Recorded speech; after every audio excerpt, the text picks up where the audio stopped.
Podcast, you can't win. Talking a good game, you can't win. Topics never lame, you can't win. Win. Not your average Joseph. Marvelous. It's ridiculously funny, but funny. Welcome back to the Message in the Zone. Space in the world, because neither one of us have any law degrees. I am Pastor Sofa King.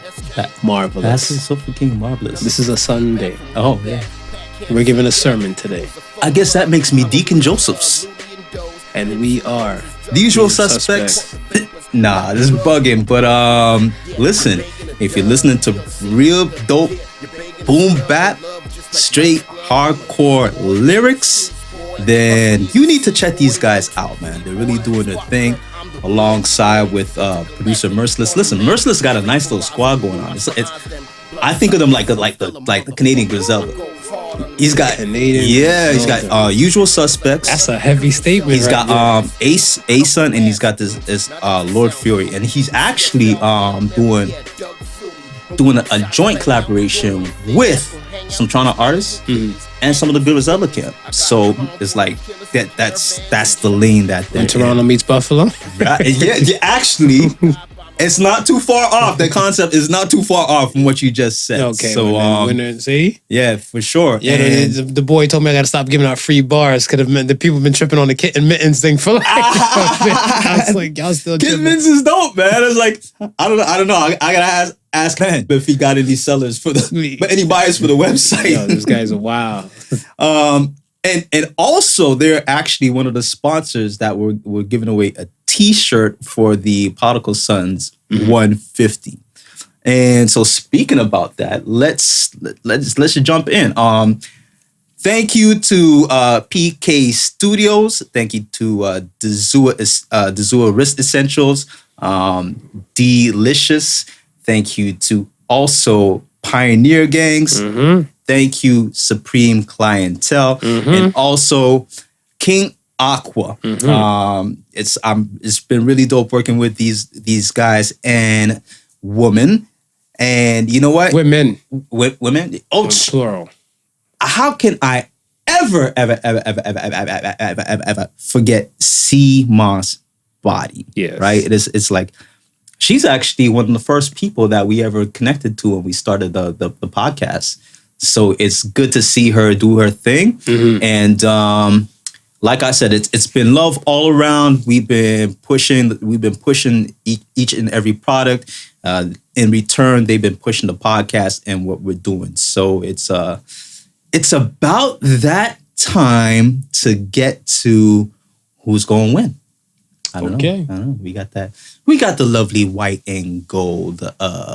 Gonna treat like it's Vanna White. You gonna treat it like it's no? What's that? Deal or no deal? Deal or no deal.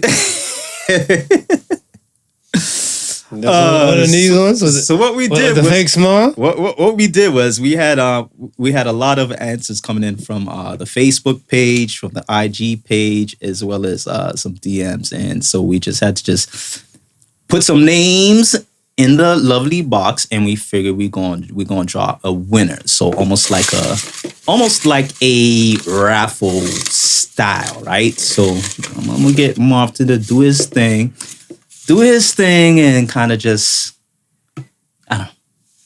We're gonna pick a winner. Yes, folks at home, welcome. Wherever you at, you enjoy the show. We always try to make sure you leave with smiles and a little learning process in the process. That is it. Like and learn, comment, subscribe, Google Play, SoundCloud, Spotify, PodicalSons.com. We are everywhere. Everywhere. Like, comment, subscribe. Don't be shy. Stop on by. He don't bite during the week. I bite on the weekends. And that's all. You know what I mean? That's it. That's it. Let's get to this winner.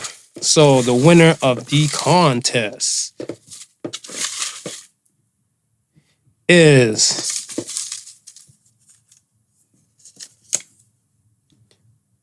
Mandy_82. Mandy_82. Congratulations. You have the biggest prize pack up to date coming to you. And we made this one real simple. The question was, what milestone the Podical Sons recently passed is some of the followers know it was the 150 episode. Buck 50. The contest was actually called the Sons 150. So I mean, it was basic. yeah, so we kind of gave away the answer inside the contest itself. Again, thank you for all the participants and thank you for all the sponsors. And Mandy, Hip hip hooray. Mandy, look out for us. We're gonna contact you soon and get these prizes your way. And this is definitely not the first. Definitely won't be the last.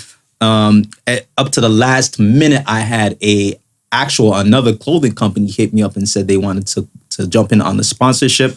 I couldn't make it work. It was just like the day before, so I couldn't really make it work. But you'll get your time to shine. Of course, you'll get your time to shine. 100%, man. And we ain't gonna say your name now, but don't worry. There's a lot of businesses out there who are other doing businesses as well that can slip in. Yeah, for sure. This CTC got the check. Yeah. You know what I mean? So with that being said, and the winner being announced, can we get into the meat and potatoes of the show? Yeah. Well, first of all, actually, we got to recap. We got to recap the polls, right? Yeah, we can recap the polls. Let's do that. Let me give a salute out to the chairs. The cheers. As you can see, your boy is no longer in a prison gangbang getting raped anymore.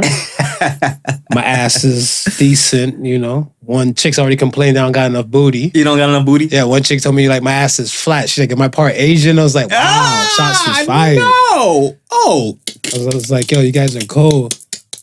I don't know. I feel like there's some dudes. I'm not looking at dudes, but once I see some dudes with some dump truck ass booties, I'd be like, you sus, my guy. Yeah. That's just me. That's me.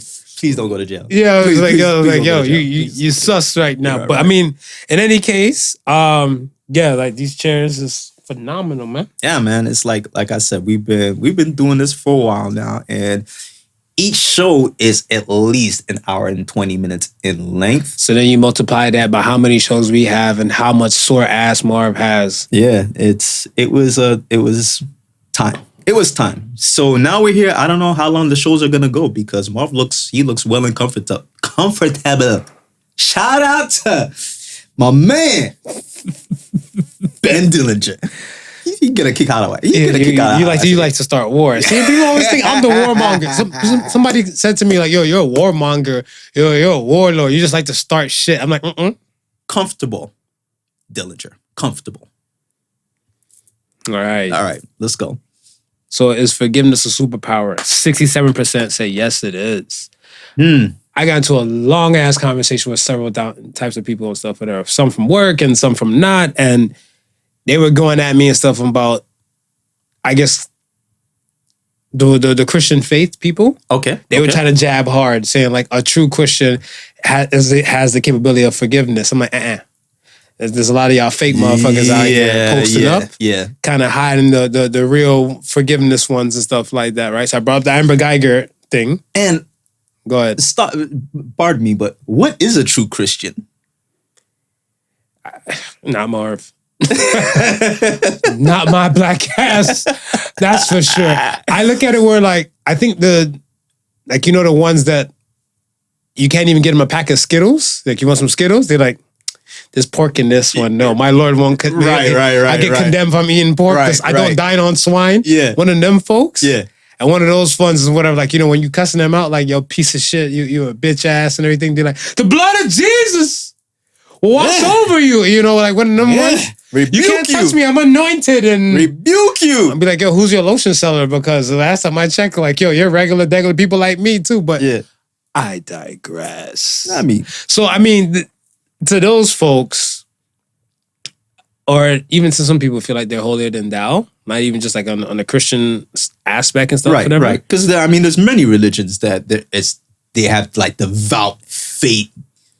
Yeah. But I feel like you see with the Bible, especially in the Western world, right over here, we kind of wave that and stuff around a lot, like especially in American God We Trust, in Canada, stuff kind of roll around the same aspect and stuff. And in Mexico itself, with the Latin American people, were the more the Catholic Christian and Catholic world is still kind of heavy and stuff within them. Right? So you might have a gangbanger or somebody that has no problem taking a normal human life, but they will have a problem to looking up into the sky and say, screw you, God.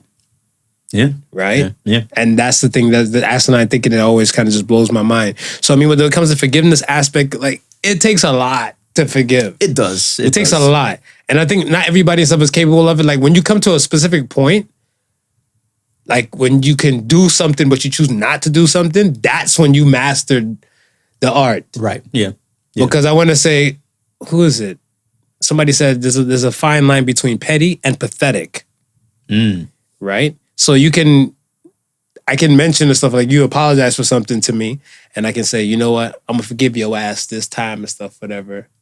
But don't make it happen again. Don't keep bring back these damn rape ass chairs with the dildo and make it feel like I'm getting raped every time we record an episode. They're gone, you know what I'm saying? They're gone. And then these chairs go on like standby. Oh, we got to bring the bitches back out. No, we don't. We'll stand and record.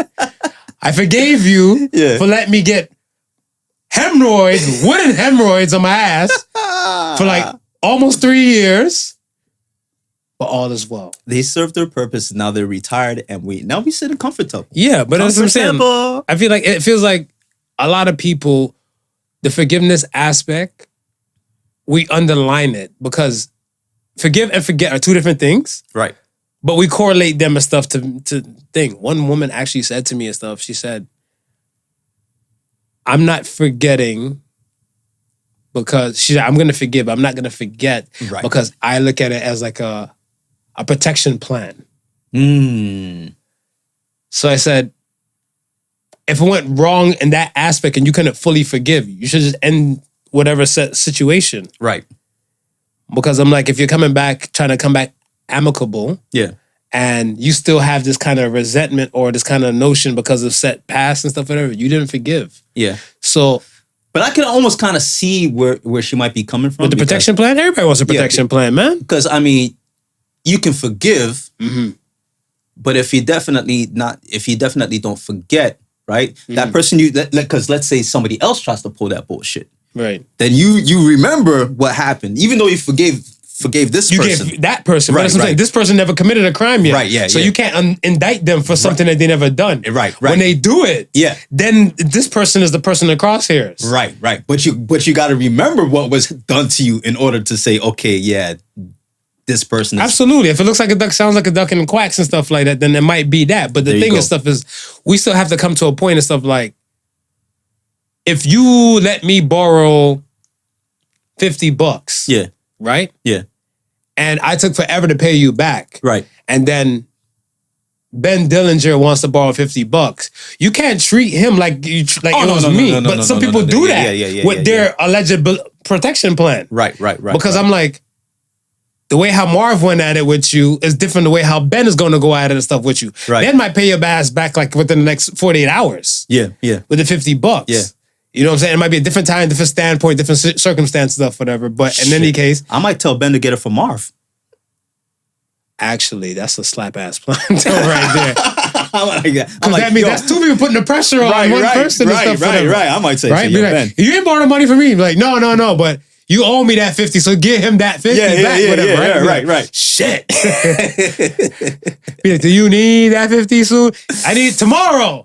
So, yeah, like, I understand the protection plan thing. We all feel like it's good to be safe, but you can't safeguard and protect every damn thing. It's the same thing. Like, I feel like you still can't cheater-proof a relationship.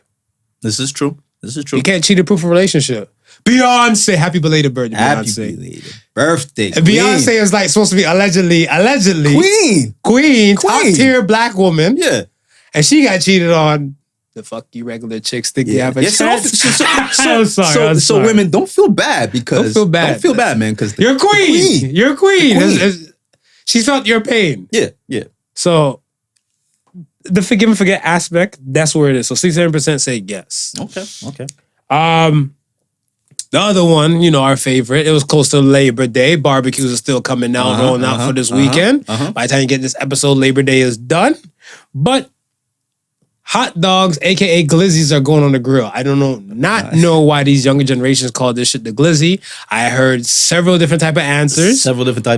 One answer and stuff is that why they call a hot dog a glizzy is because it's shaped when you're putting it in the mouth. Right. It has that kind of like, I want to say phallic type of part shaped, kind of similar to a gun. Barrel. It's got the barrel. Right. The barrel. So it's kind of like you're putting a gun in someone's mouth to tell them to shut up. You're going to silence them. Yeah. You can silence somebody's mouth hole or face hole with a glizzy. with a glizzy. With a glizzy. With a glizzy. So this glizzy dance is a different dance and stuff to me, but it's a hot dog. So then still the question, $1 question is that, is a hot dog a sandwich? Now this thing still gets people turned and boiling. Yeah, a lot of people still get turned about it. I don't know why. It's so funny because when we originally posted the question and put it out in the ether, I mean, there's a lot of people who picked it up and ran with it. Yeah. So I mean, there's a lot of time to process this now. You understand? And it's still something that gets people turned all the while. I went somewhere and I seen two people that I know. Right. Right. And where they were about to go out for dinner with another like group of their friends. Okay. Right. So then they introduced me, just said hi and bye, come and keep it pushing and stuff like that. Yeah. And they're like, he's the guy with the podcast. So, so what kind of stuff you talk about on your podcast? So before I got to say anything, yeah, the set person who introduced me, they said, "Is a hot dog or sandwich?" I'm like, what is in your heart, big fella? Like, what is there? Come on, we got more substance. I was like, yo, we have more. We talk about more other things. I was like, forgiveness, like, yo, rape culture, like, yo, like, stocks, like, yo, everything, right? I was like, that? So their group split with that question and stuff. It was a divided question. It was a divided thing. So it was like a boyfriend and girlfriend. She said, technically it's a sandwich, and the boyfriend's like, "Are you stupid?" He's like, it's a lower tier of the damn sandwiches and stuff like that. So I'm like, so what do you say to a taco then? Like, you gotta understand, like it's the lower tier of sandwich. So they were going off. I don't understand why people still going hot. And I was like, well, I'm not coming in hot anymore. It's kind of coming in frigid now. Because this is from 2019. But anytime some people hear it, they just blood pressure boils. So we got a split decision on the podcast side. So which is, I mean, the last time we polled it, the hot dog is a sandwich. Yeah, and people say they're not. It was a not. It was a not. Right. It was a not. Right. So now people are stuff are like, lingering around. They're like, I guess the evidence and the they case got time to process and everything things. like they that. got time to process. So the 50-50 split. And I am not knocking you, but I'm just letting you know it is. So I'm on the sandwich side. And I'm not joshing. I'm on the sandwich side. I'm on the sandwich side 130%. Yeah, man. So let's talk. Let's talk about where should we start? Let's talk with Jake Paul. Let's talk with the fight. Okay. You seen fight. Yes. On Sunday. Pay-per-view style? Pay-per-view style? This is the 5th largest pay-per-view that's been ordered. Ever. Wow. Ever. Wow. Now, is this the first one that they did that was not on Triller? Because this was like a MGM thing, right? Yeah. Because it's getting big. Yeah. It's getting big. So when Jake Paul and Willie went at it, I didn't see the undercard. The undercard, there was two lady. I can't remember the name, man. 2 lady boxers, but they put on a hell of a show, man. Yeah, so yeah, it was. That was boxing. I don't like to see women fight though. You know what? Unless it's like Jello. Me neither. But I can respect the fact that it's a sport and they're taking it on to also make sure that it's not just a one gender thing. If women can box, they can box. Of course. Yeah. I'm not like, I won't ever downplay like the women and stuff that box, like Leia Ali, the UFC, like Holly Holmes, Ronda Rousey in her prime. Then when she got past the prime, Ronda Rousey. And I mean, I can respect the craft and the art. Yes. It's just that, I don't know, I think I'm that much of a lesbian where I don't like to see women cause harm to each other like that. And everything. Because even like when chicks square up and stuff, like let's say they're going to fight somewhere. Yeah. In like a parking lot. Yeah. I'm watching for like this long, and then I'm trying to really trying to separate it. trying to Whatever. I'm like, separate I like it. No one really needs to go to jail. But like, if I seem like some loose fitting clothes, Right. I'm waiting for a titty to fall out just to be like, oh my gosh, you guys shouldn't be doing that. Yeah, let me separate you two. Because I mean, well, and I didn't. I got over to my neighbors. Just before that fight started, so I didn't see the rest of the card. Yeah. But I mean, between that fight and the Jake Paul fight, I mean, it was a more technical fight, and it was like these because they were really boxers, like they had belts, and then like they're defending belts and everything. So, right. It was good to watch. It was good to watch. So you see, okay, so let's talk about Wooly and talk about Paul. Yeah. Right? My take on the whole. Okay, let's talk about Paul itself. Okay. The Paul brothers. Yeah. They found a way. These guys are likable guys. I think Jake Paul is less likable than Logan. Right. But I feel like. But I mean, in their world, in their YouTube world, they are likable. Yes. But the YouTube, I want to say the YouTube got them to the door to make hundreds of millions with this boxing thing. Yeah, yeah. Right? Since the boxing thing started and stuff, whatever, with them, I believe that their YouTube thing is still growing. Okay. But I want to say they're kind of known for fighting like, I don't say wash, but let's say like celebrities or athletes and stuff, whatever, of like the past. Right. Right? Not current, but the past.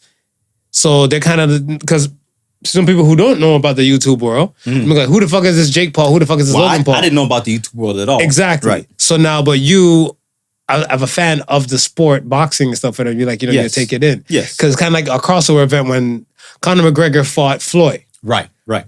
He came into Floyd's world. Right. And the other way around, I feel like in the other way around, Conor will wash Floyd. Right? Yeah, yeah. And if it was an MMA kind of style fighting stuff, yeah, for sure, he will wash him. But do you have some heavy strikers in the MMA world? Mm-hmm. So like it's kind of like if you're not going to use that much energy to like grapple or kick, and you just convert rest of the energy and stuff to like foot movement and like striking with your fist, right? Yeah, you should be able to hold the thing. So when given to Wooly, he's former MMA. Yes, yes, right.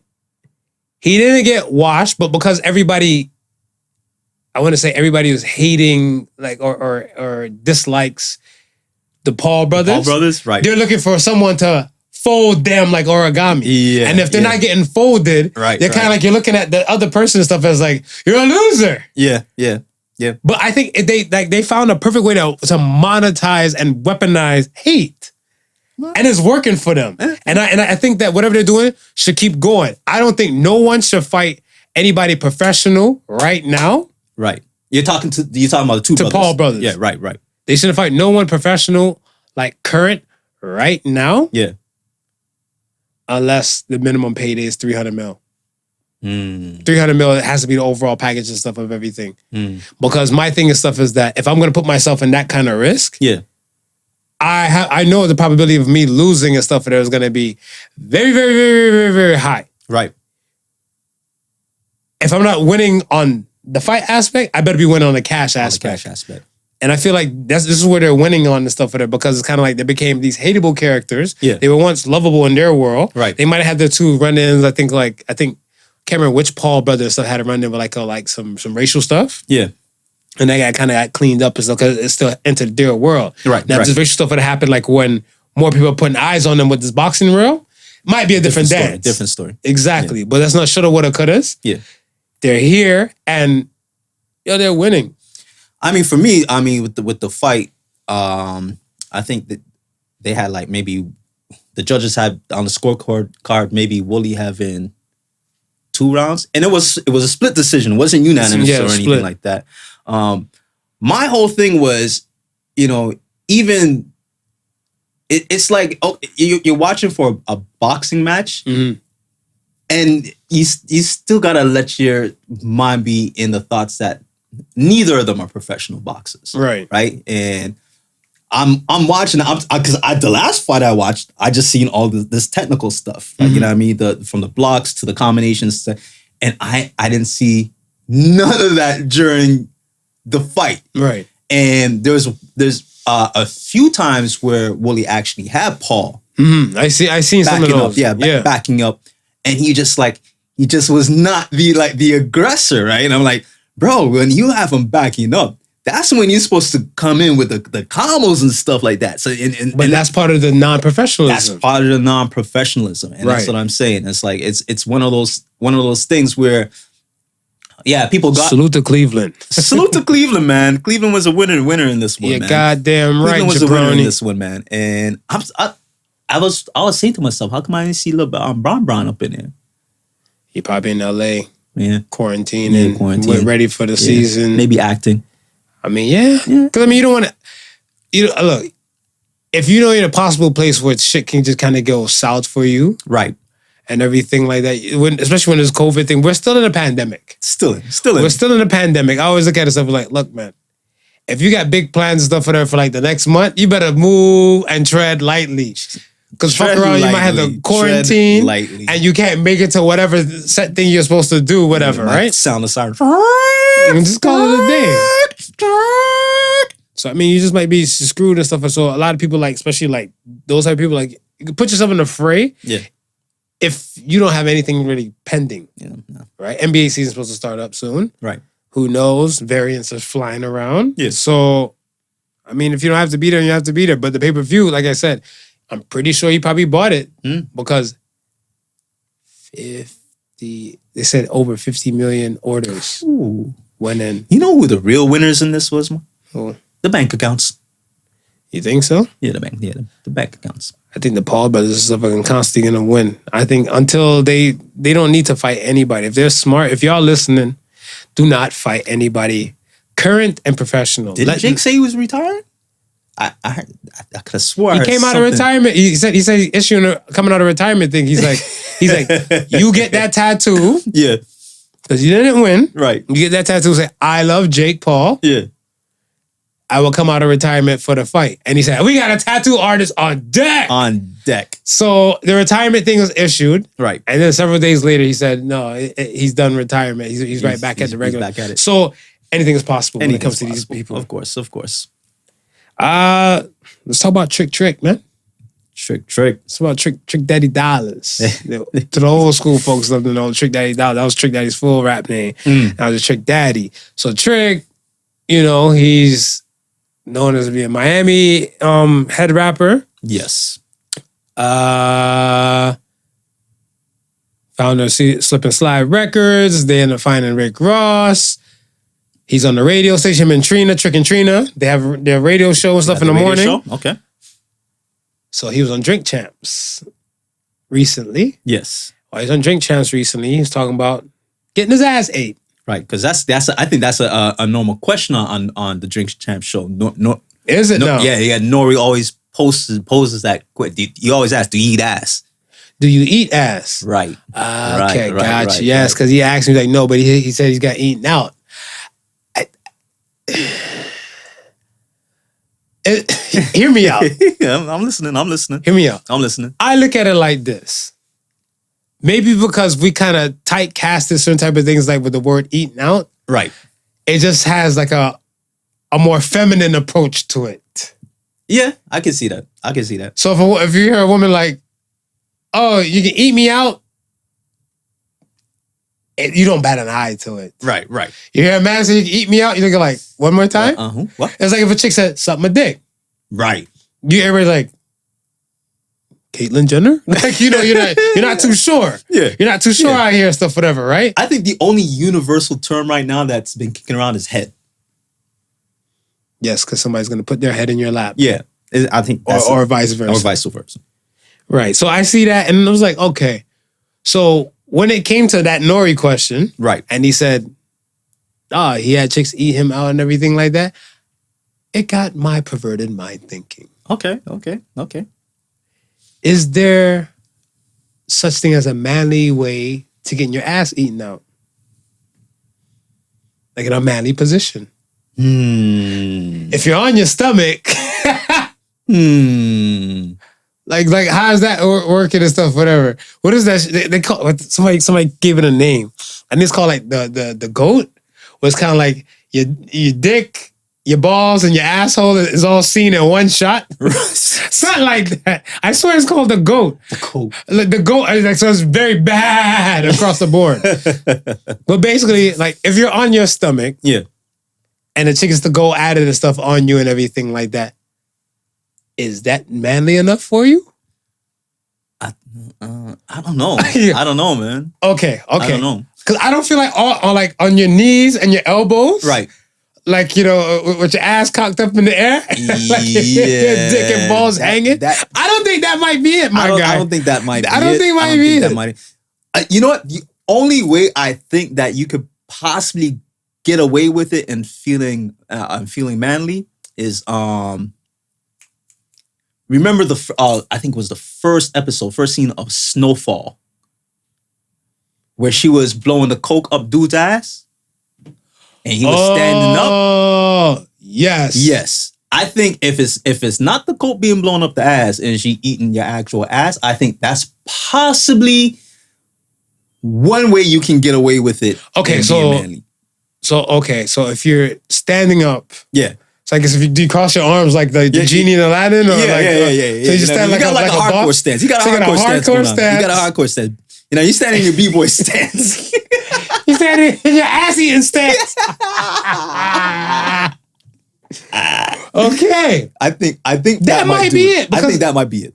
Cause see, I don't feel like a guy on his back with his legs up like a Lambo door might be it. Listen, man. Listen.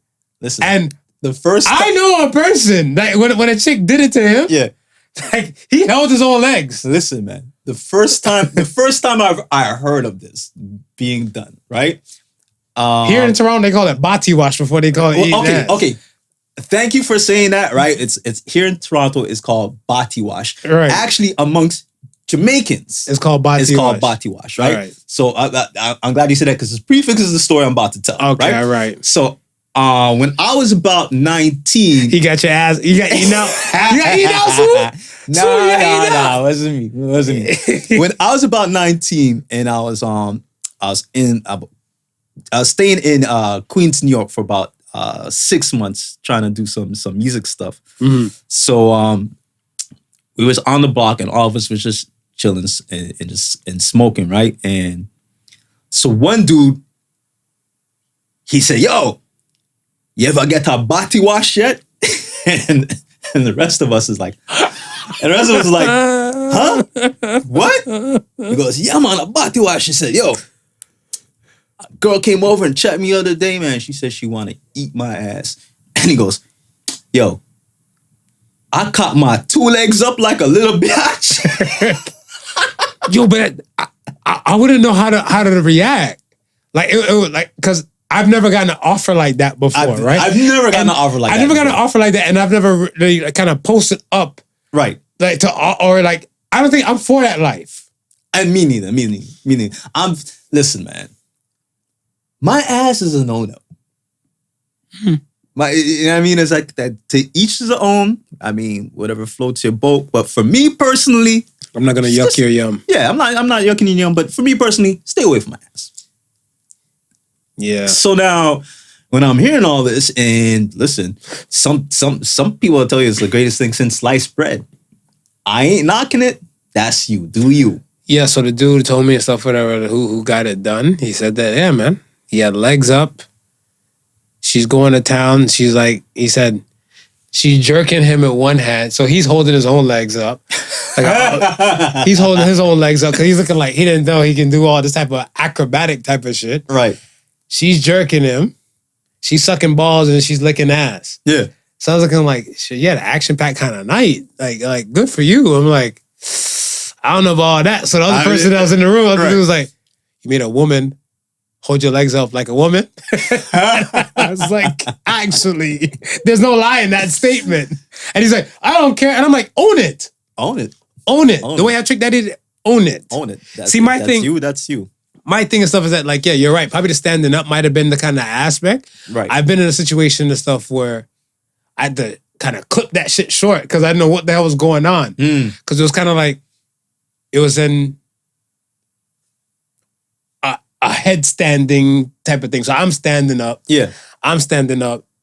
Chick is going at it and stuff, whatever. She's giving me head. It was two chicks. It was a threesome. Right. So other one is on balls. One is on dick. Right. And the other one on balls trying to go a little bit lower. So I'm like, hey, I had to clamp up. Like, what are you doing there? You gave her the chokehold? Yeah, I was like, yo.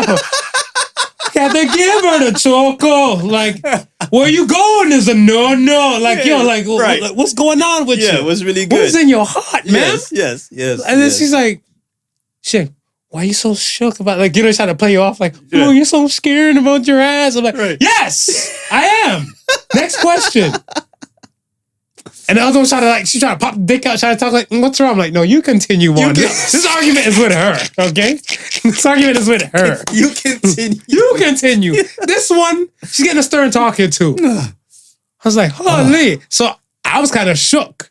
Right. And even like, I want to say with the girlfriend shit, because I feel like all the girlfriends that I ever had and everything, like, and wife and shit like that, whatever, they always have this little, for them, I feel like it's they're saying, this is why I love you. This is how I love you. Yeah. Like, you know, with the ass pat, and like they'll slap you on the ass or some shit like that. Yeah. Or grab. At one time, one grabbed me and stuff for her. Like, she got to grab, like. Aggressive? She was real aggressive with it? I feel like her cheek was split. Like, you know, like she tried to spread my cheeks. So she grabbed. I was like, yo, back up off me real quick. Fuck is going on here, whatever. Yeah. She's like, I'm not trying to finger you or anything, but you thought about it. That's how you said that statement. I just asked you, what's going on? And then you had the whole thing and stuff, but I'm like, no. I don't like where this is going. No, pineapples, I'm uncomfortable. No. So I realized it can happen very easy. I just in a standing up position, you might be right. I feel like if I'm the legs up, Lambo's up, problem. Yeah.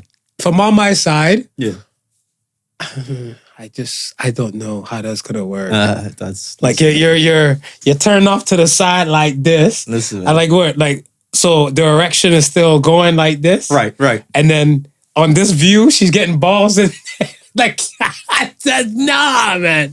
I think no, you gotta be standing up is probably the only way that you'll feel like, you know. Okay, let me ask you this. A woman asked me this before in the past. Is there anything that a man and woman do in the bedroom? Right. Anything a man and woman do, could it be considered gay in the bedroom? It's a man and it's a woman. Is there anything in your world that still be considered gay? Probably pegging. I feel like pegging and fingering. Pegging, yeah. Pegging and fingering and stuff for there might be along those lines and stuff for there. Because they said the average man, I think his G-spot and stuff is in his ass. Right. I'm not average. I'm extraordinary. So mine is on the tip of my penis. So I don't know about you guys and stuff out there where like, you know, my shit's on the tip of my penis. That's where my G-spot is. Keep looking there. Definitely get me. You'll be there. You'll get me and stuff like that. No, not my ass. No. Lucky tried to come with that stupid shit that time? I'm like, no. I was extraordinary. I was created. Some people were born, I was created. There you go. I feel like minus those, to my knowledge, nothing else. The Amazon position. Remember this Amazon sex position? Right, yeah. The guy has to be limber. Mm-hmm. He does. Very, very limber. I feel like the guy has to be limber. Very limber. And I don't think a little dick can do that. I'm always thinking. I think you need a decent sized length of dick to do techniques like that. I'm always thinking like, is it really pleasurable for the man? Because as opposed to be your dick being bent, staying up, it's kind of being bent like downwards. Yeah, I mean, you might in the process. I don't think that's a position you want to go heavy in and keep doing. Yeah. Because what if she's mad aggressive? That shit might give you ED in the future because like you're stretching like the muscles that kind of keep your dick standing firm this way. Is what I'm saying. But you're pushing your shit down that way. This is what I'm saying. Talk about it now. All right. This is what I'm saying. Yeah. See, I can't. That's not an everyday kind of thing. No. And I seen a dude with some acrobatic shit. So say like this is like bed. Right? This is the bed, this is the ground. Right.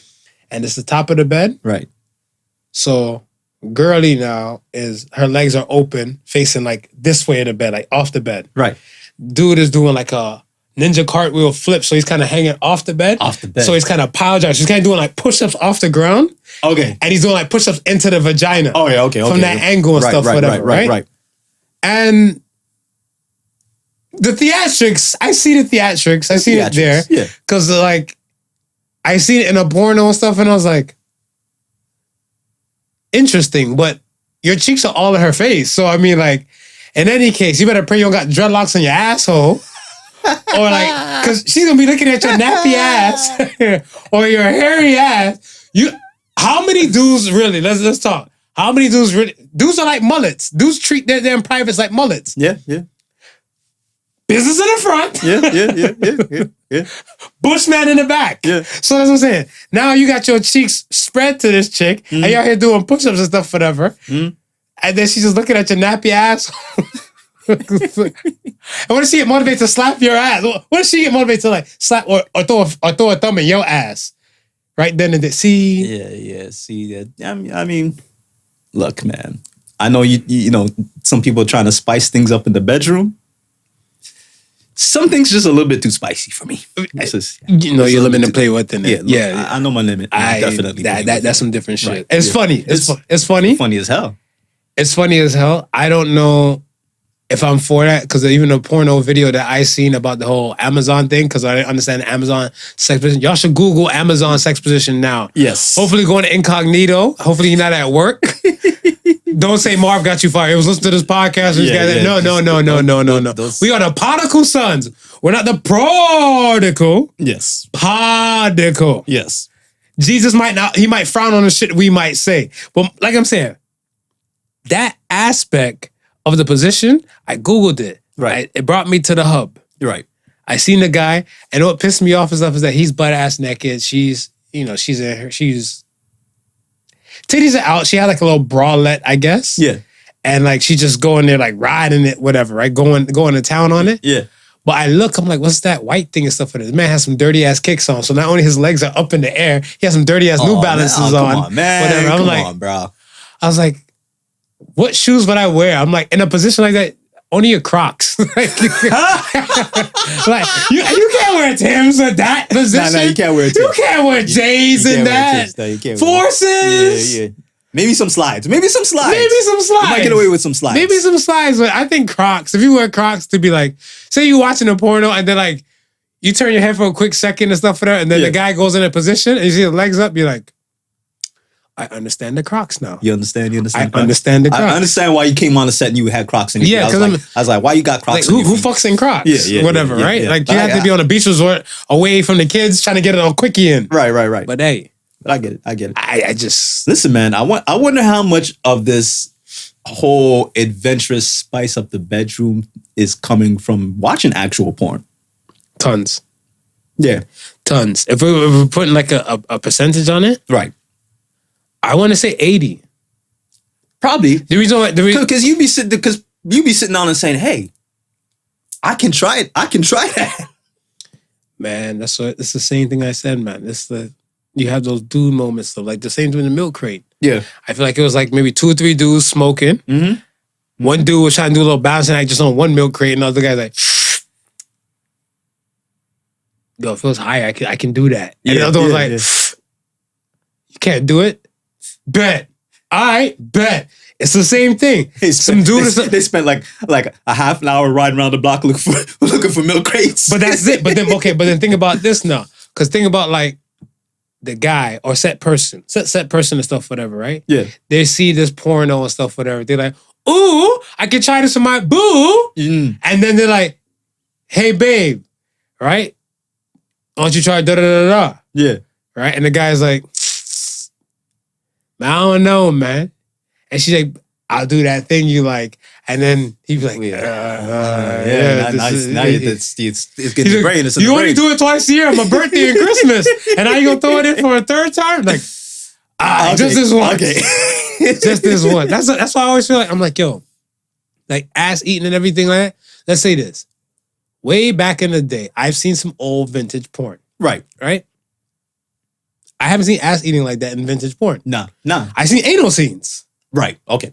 But I never seen ass eating. Yeah. In vintage porn or older classic porn. The new stuff, whatever, yum, yum, yum, yum. It's like they're going straight for the hole. I'm like, they using their tongue like a dick. I'm like, so I mean, if you go in, like, see, and I always thought like, if she's eating or how would you define eating out? How would you define eating out? Like say you're eating out a girl. How would you define that? Like, what would you describe as, let's say you're eating out the girl? Like your tongue is going in? I would. So your tongue is going in, Yeah. like your tongue is penetrating her. Yeah.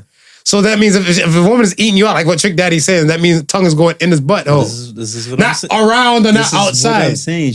No, because I think around and outside, that would be rimming, no? Rim job. See, that's what I thought. That would be rimming. See, that's what I thought. Yeah. But he said eating out, like, you know.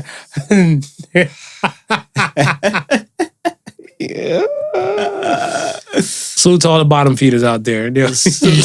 Salute. I don't know. We're gonna go with a standing up thing. Yeah.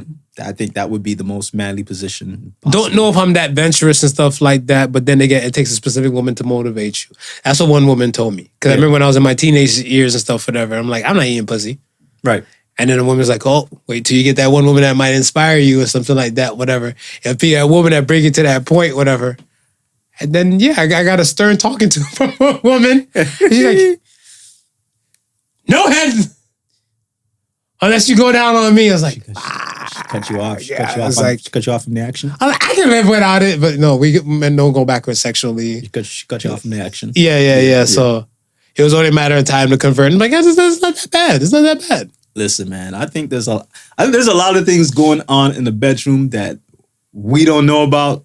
And listen, it's between you and your partner, man. At the end of the day, it's So okay, why do you think most guys don't come forward with their eating out stories? I think it's just more of a stigmatism type of thing. Because of the thing. It's been frowned upon, like and I don't know where that came from, right? Is it because, okay, within, let's go back to the Bible, right? Okay. Is there an ass eating verse in there? Should I Google this? Not that there's an ass eating verse, right? But Okay. I think anything that is not straight, I guess, missionary sex, or maybe I would even throw in maybe some other positions. To reproduce. I think anything outside of that is considered sexually immoral. Interesting. Right? So if you're looking at it from that standpoint, if you're not doing anything that would be considered you going into that reproductive mode, and this is how you're reproducing. That I figured from like pertaining to like anal. Right. That's the reason why I feel like most of the holy roller folks. Yeah. Sorry, that's a slur. I was Very taught careful. every day. It was a slur. Very careful. But some of the Christian Catholic folk, Yeah. like that realm, because it's non-reproductive, Yes. it's a problem. Right. It's a problem. So that's the reason why they have a problem with oral, non-reproductive. Right. It's a problem. Yeah, and again, that would be considered Oral, sexually yeah. immoral. Immoral. Right.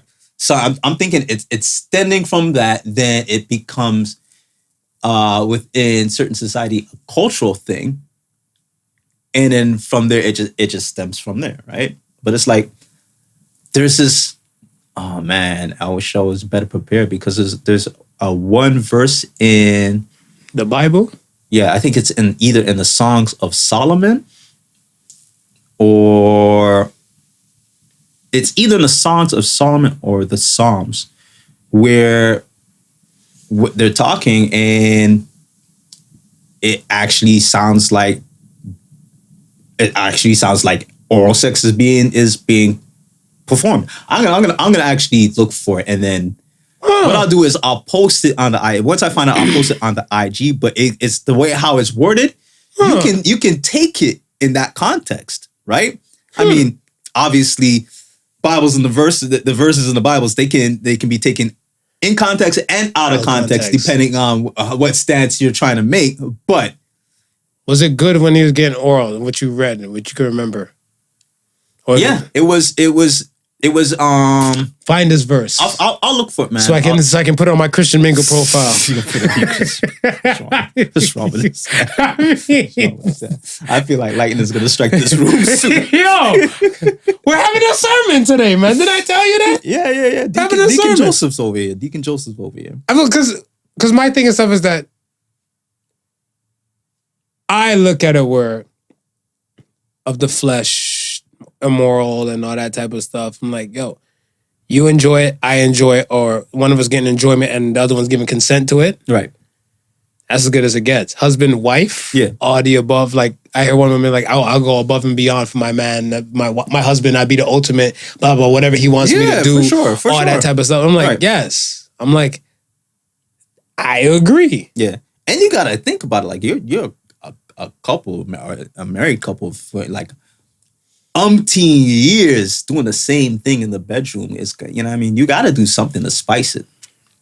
Go to swingers parties. It's like, yo, because I don't want nobody peeing on me, man. You don't want nobody peeing on you? Now, there's certain things we're going to draw the line on. We're going to, don't R. Kelly me. Nothing going to my butt. Don't treat me like a toilet. Right. Yeah. And we got to gauge this kind of pain shit, whatever, because I remember one time a chick was on top of me and she twisted my nipple. Yeah. And I was like, I had to slap her hand. I was like, what are you doing?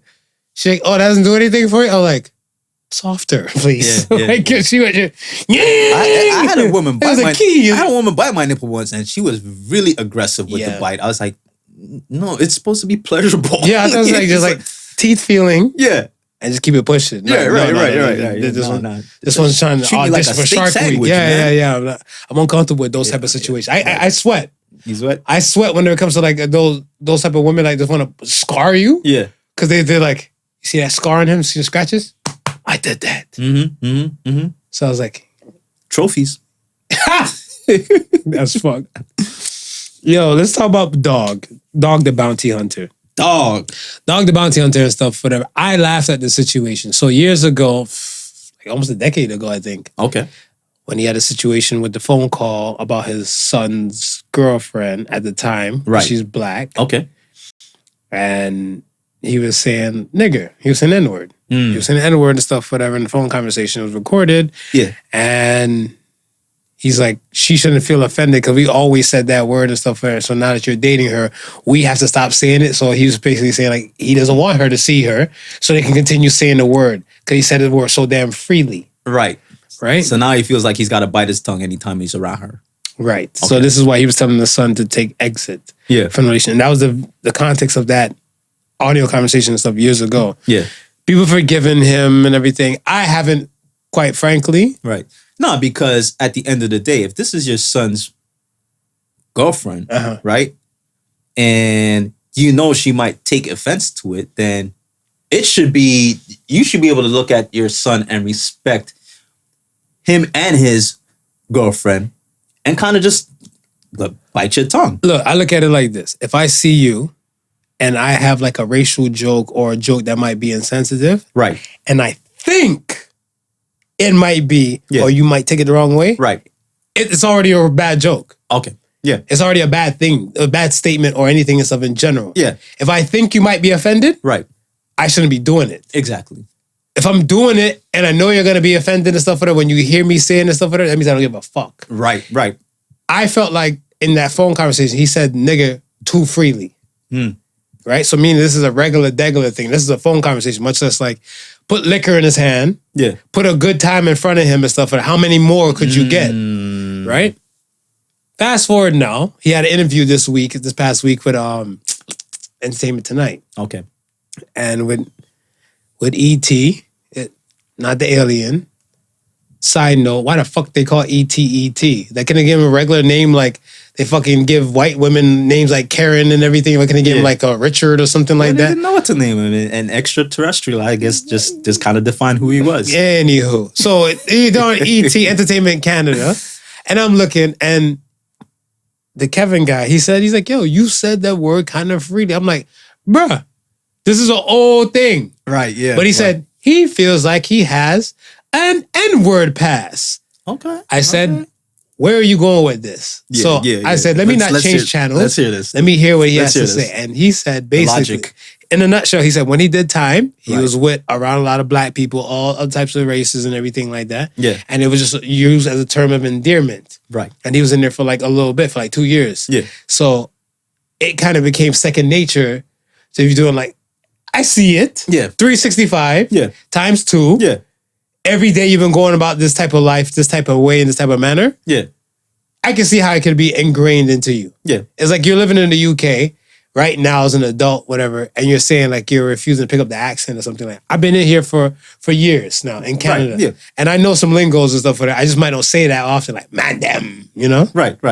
You know? So, Joby, you know? You know? Dude, I was in the UK for maybe 3 weeks and by the last week, it was in my vocabulary. Right. So then I see where somewhat, I'm not making an excuse. I feel like there should be no passes handed out.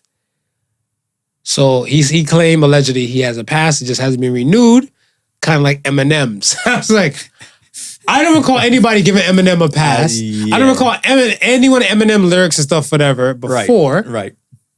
has heard him drop an N-bomb or anything related to it. Me neither. I heard a freestyle or a cipher he was on, and he's like, they're still waiting for me to say the N-word. Right. And I was like, yes, they want to cancel you and stuff, whatever, but you're great and you're smart and you're methodic. You're not going to make that thing. It's like an easy... And as a lyricist, you're going to have 1,000,001 different words to describe a black person. Hitter. It was like the YG, like, my hitter, you know? And so no mean to cut you. What's up? But it's just like Vanilla Ice in his TV show. And he was like, my ninjas. Yes. I kind of cut him a blight. Here's why. Right. It's because Vanilla Ice is known for 2 songs. You tell me what songs he's known for. Shit, I only know Ice Ice Baby. That's one.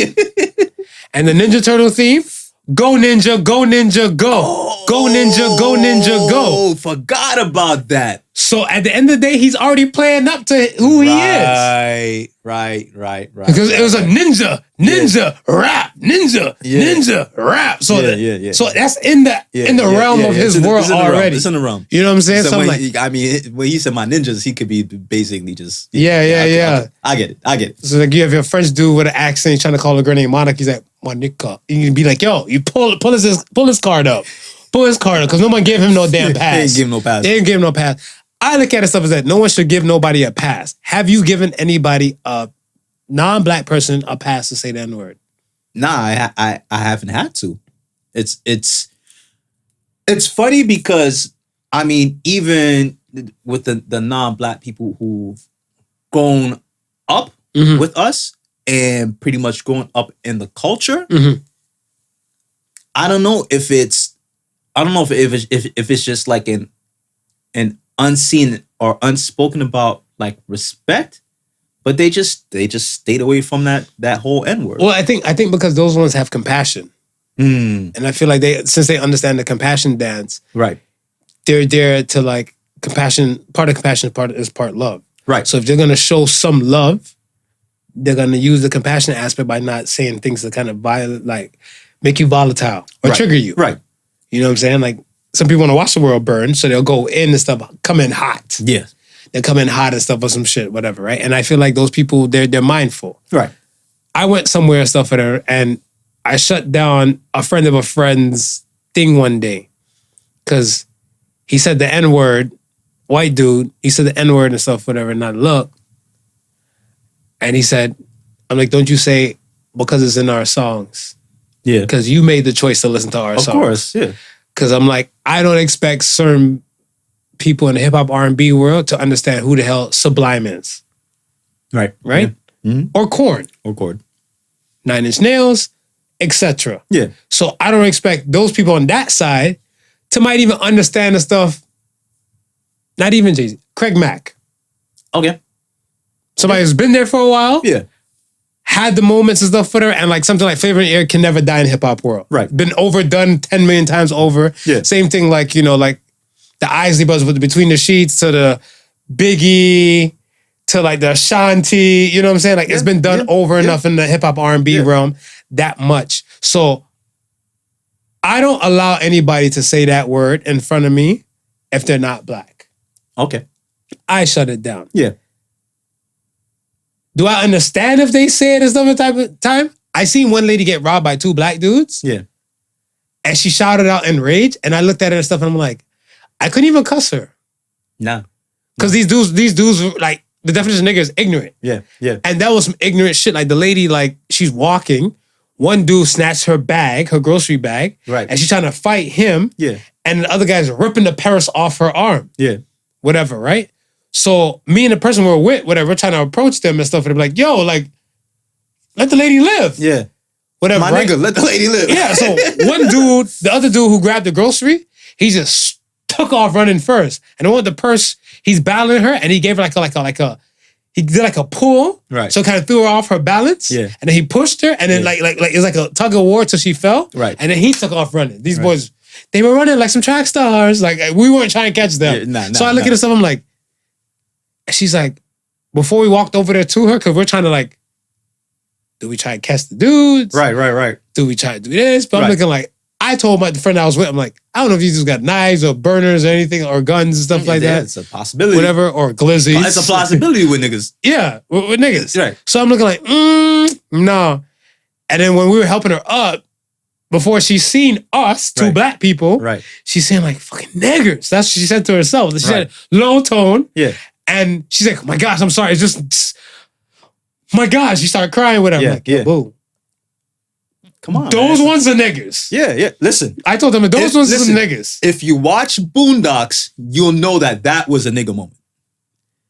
I thought nigga moment was when the 2 niggas clash. No, when they acting ignorant is a nigga moment. Okay, gotcha. Yeah, that's true. I looked at it, I was like, my friend is like, yo, you heard what she said. I'm like, can you blame her? So I said, if we were in Chinatown and stuff, whatever, or we were not in Chinatown, we were in China. Yeah. And we get robbed by some dudes and stuff, whatever. Yeah. You gonna keep it intact like that? He's like, I probably might drop a slur or 2. I'm like, all right then. So we're running with that. So I do feel some people's pain if it comes to the point where like, well, why we can't say it, but you guys say it so freely? But we went through so much pain with that word. Right.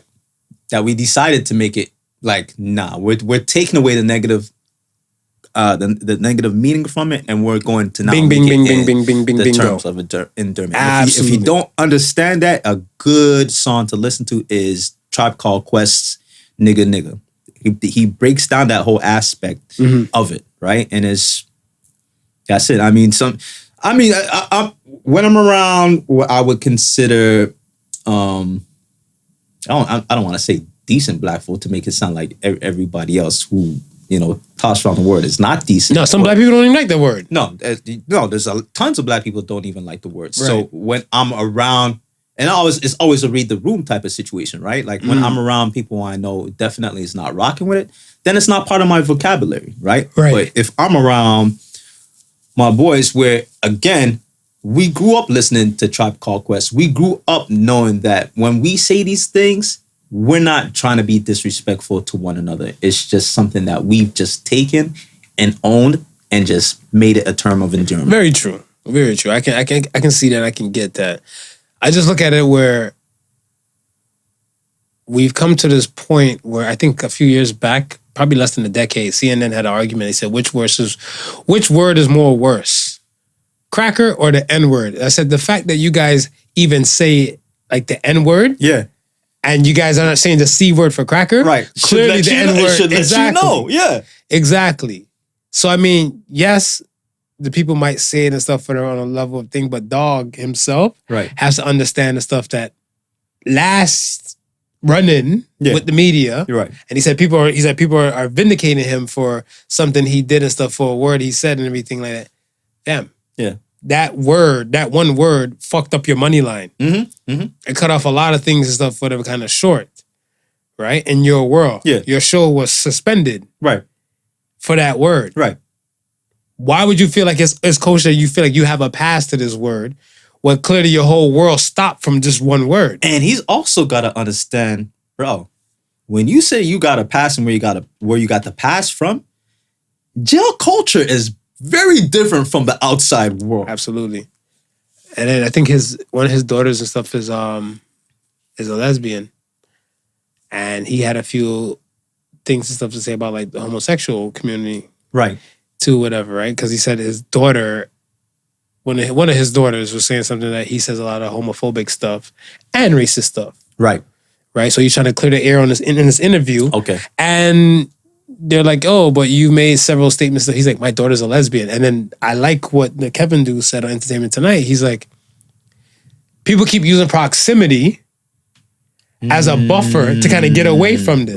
Right. I'm not racist. I have black friends. Black friends. Yeah. I'm not homophobic. I have a lesbian daughter. Right.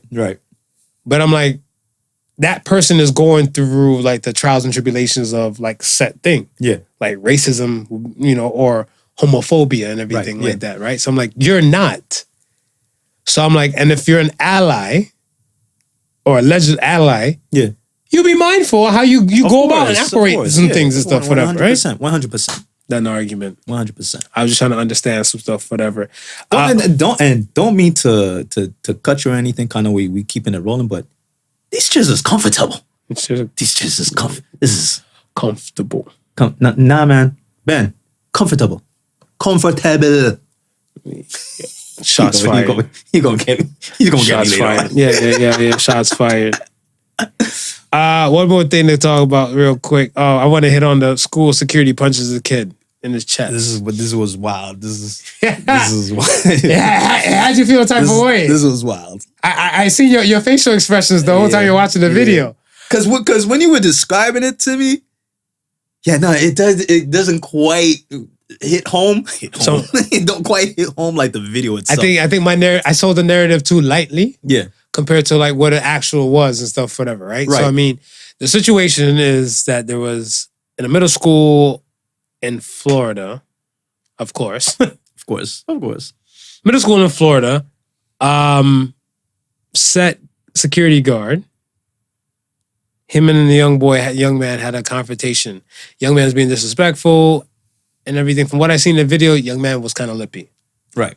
And we know these kids. We know these kids. These teenagers and stuff, whatever. Teenage angst. They get into their feelings and all the above. But the man, he hit a limit break a little too soon for my liking because Florida schools start in August. Okay. We're in the beginning of September. Right. We just got to September and stuff, whatever. Within this week. Yeah. How many times has this person really pissed you off that much for you to now get that aggressive with them if school hasn't been in session for over 30 days yet? Right. He looks at little boy. He shoves little boy. Yes. He shoves a young man. And then he goes on, they go into exchanging words, and then he just lets off like a quick-ass, swift jab to like the right shoulder blade of the little boy. Yeah. Say, boom! Mm-hmm. Came out of nowhere. Then he took kid to the office. Kid's like, I'm telling. He's like, yeah, I want you to tell. Right. Snatched kid up, brought him to the office, and that's where the video ended. Right. My question to you was stuff, whatever. Yo, as a parent, what's your next move? Listen, man, as soon as the principal, the vice principal, the counselor, whoever it is, calling me and says, yeah, we had a problem between your son or your daughter and a security guard, and the security guard ended up, I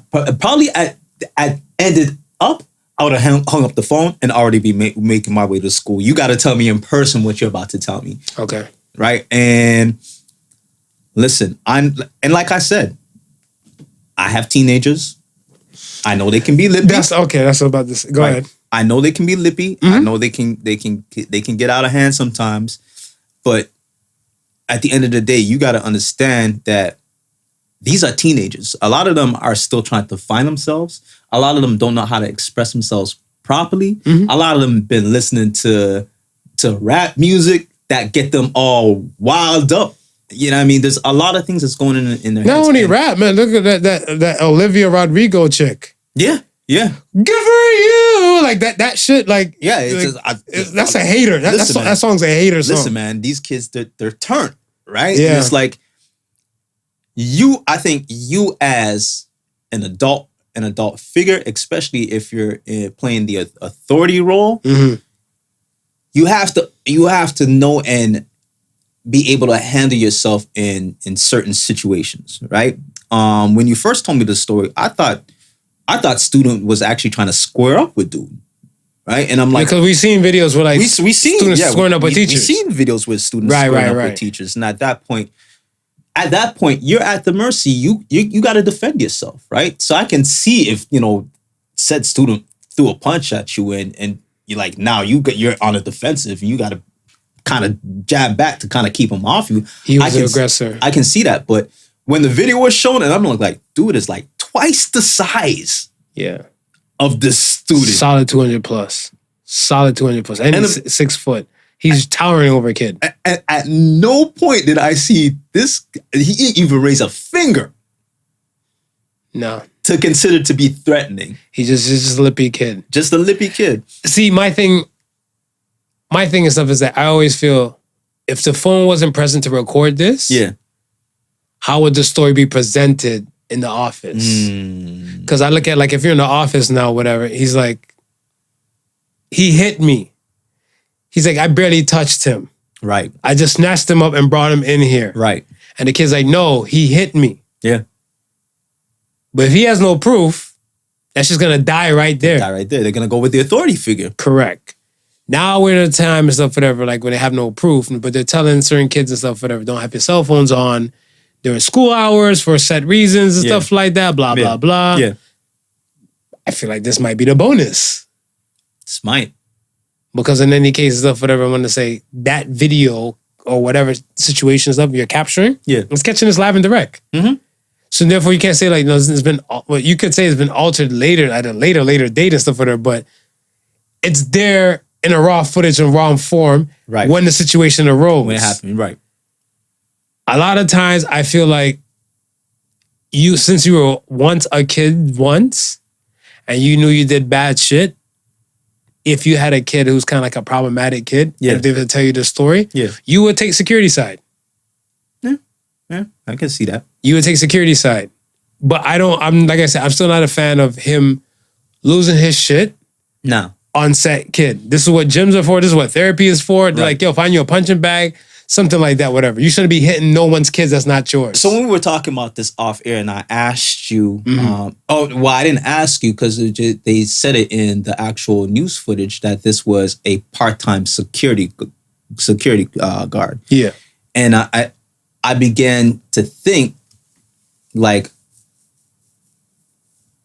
Forget about somebody who does it for full time, right? What type of training does part-time get? What, like security training? Yeah, I think the same training. You think it's the same training? Same training. It's just that I think it's just that. Let's say you might have somebody that might have a split shift, right? You might just get trained on another part for that aspect. It's kind of like you have full-time, you have part-time employees. Let's say you have this whole syllabus you guys have to go over and like how you approach people, how you talk to people. Yeah. I don't think they're gonna exclude the part-timers and stuff from that pack. From that. I just think it's just the hours. Right. It's just the hours and stuff like that. So I think like those shifts for those days might just be kind of regulated compared to like you have your full-time peoples, because if you look at it, it might be an extra cost in the school that the school can't fit the bill for full. Yeah. So let's say to pay a full salary for this position, let's say it might be 50 racks per person. Oh, let's say that's high. Let's say it's 40 racks. Okay. For like a middle school, high school and stuff like that, right? Right. When you can switch this thing up and make them into part-time, you don't have to pay benefits, you don't have to pay the extra shit. Right. And you probably just pay them out like maybe like 25 racks because you're paying like lower benefits and shit like that, whatever. Yeah. Do you go with paying 5 people the full-time for the 40? Yeah. Or you go with 5 people with the 25? Because it's a level of business and stuff, whatever, right? So, I mean, I see the part-time dance, but I don't think the training will be any different. Okay. I think it's just the time. And then, when we really think about it, right? I mean, police get a certain amount of training. Look how they respond to certain situations. I mean, where's the lie? Yeah.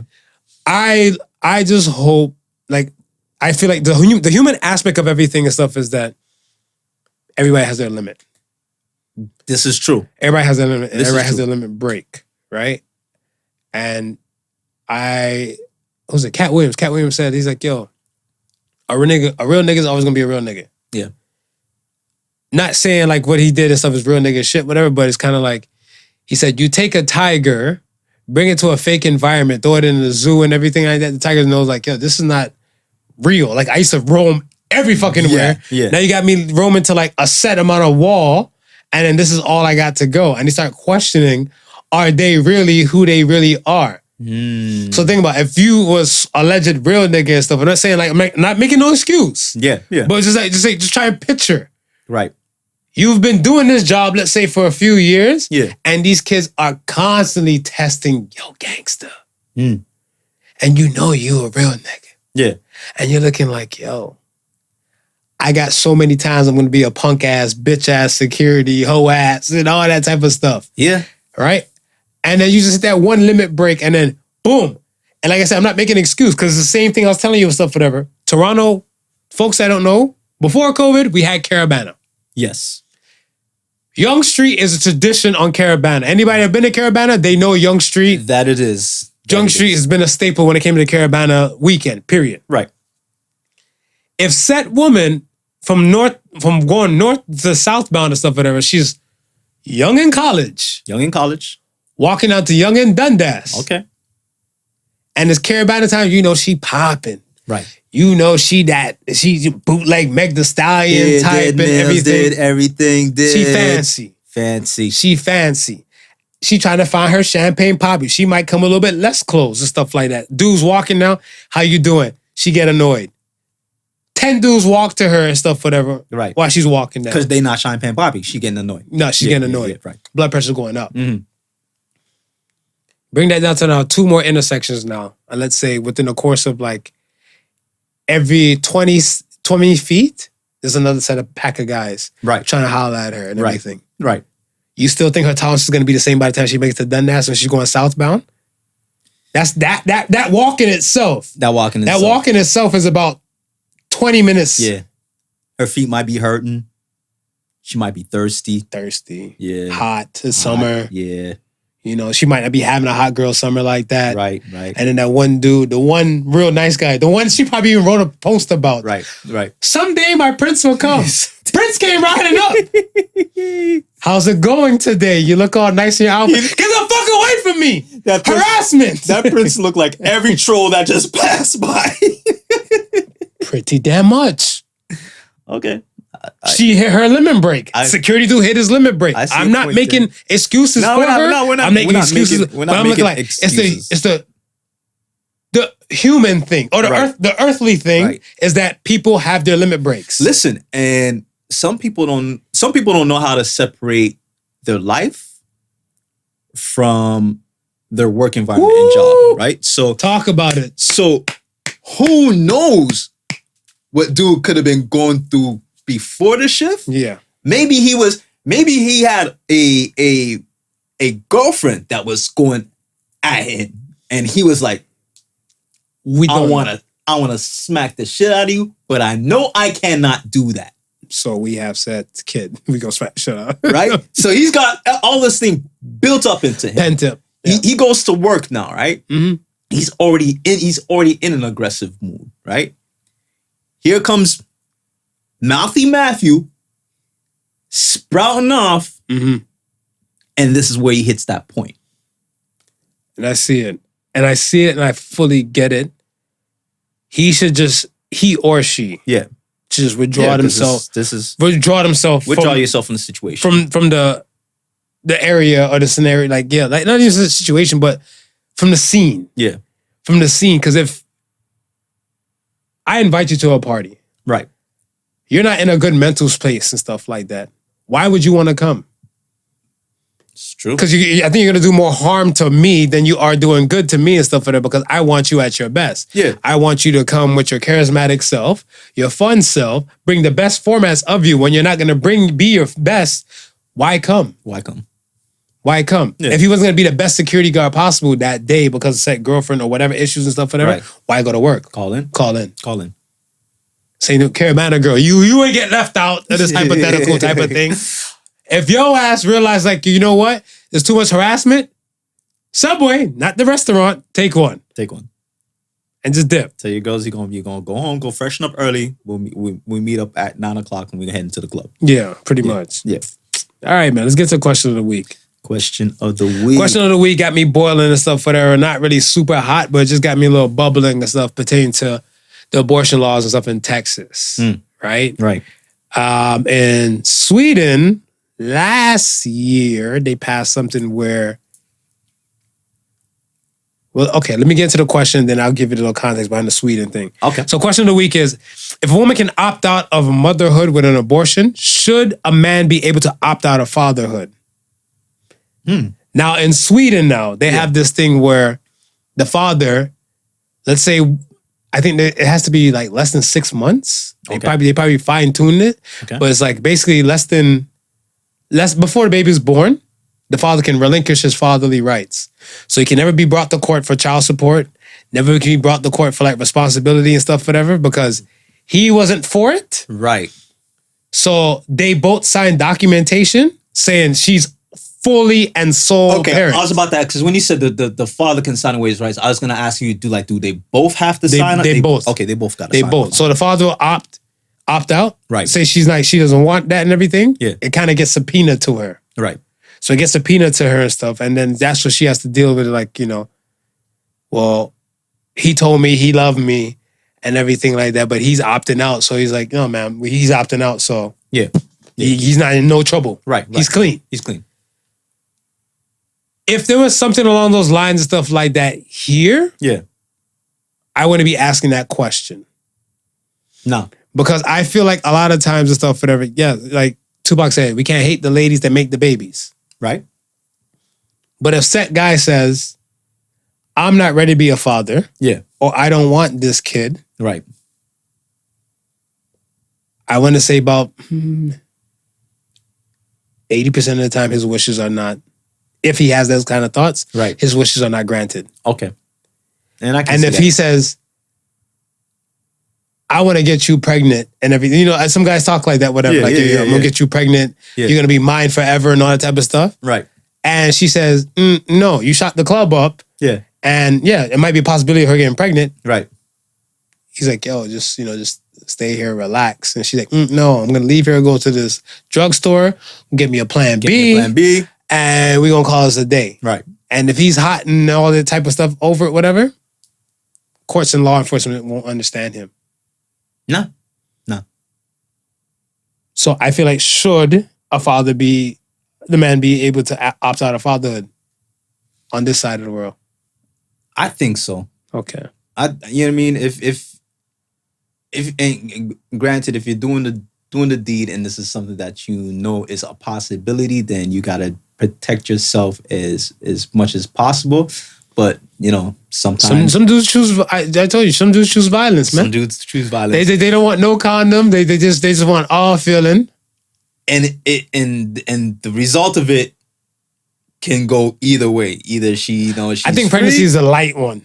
Pregnancy is light because you rather get a chick pregnant or you rather get welcome to the wonderful world of AIDS. This is true. This is true. But the fact that it happens and then he's got to start thinking, am I prepared? Can I even take care of myself, much less another child comes Is that in the moment? Or is it the next day? No, I'm saying when she tells she's telling him, yeah. that, you know what I mean, that these are thoughts that's going through his head, and then at the end of the day, you got to make a real decision because you're bringing a life into this world, right?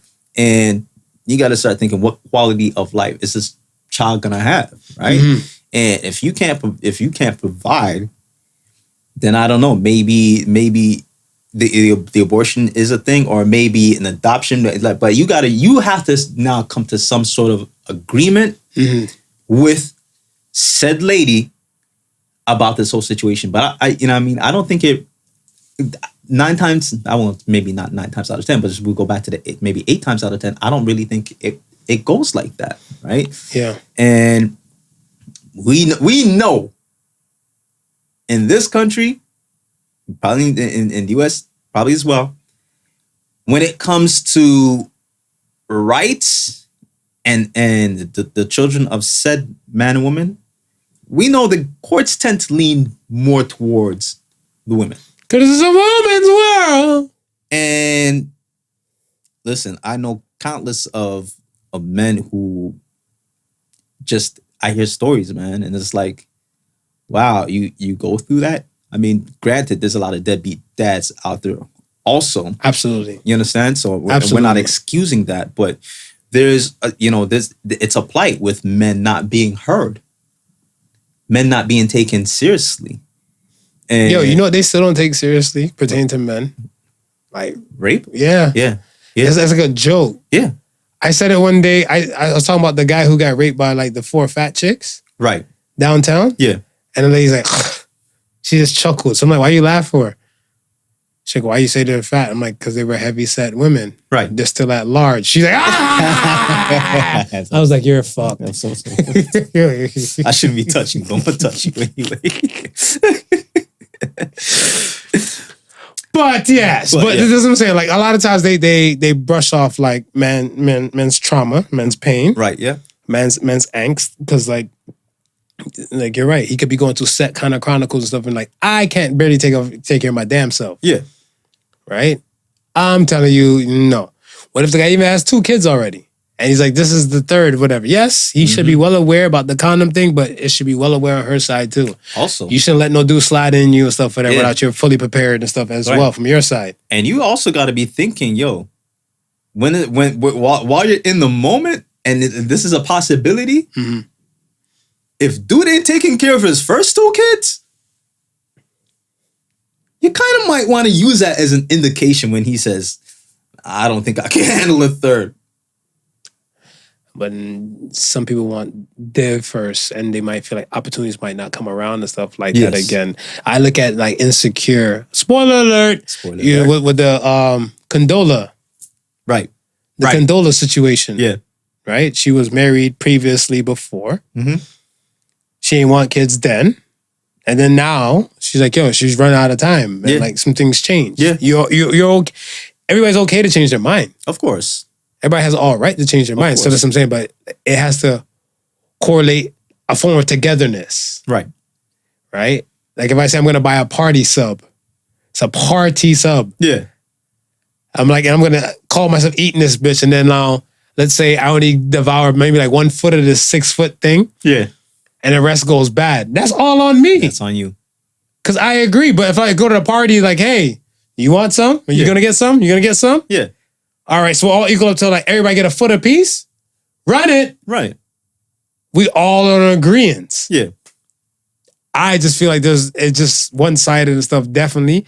I understand where the Texas thing kind of pissed me off with. Right. Is where I feel it for the woman who's been raped. Yes. So like, and they said they make exceptions to the ones who've been raped or incest and stuff like that, whatever. Yes.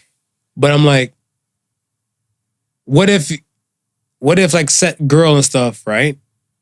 Let's say she got what's the term I always hear them say? It's kind of like the condom off and on shit. I think it's sleuthing,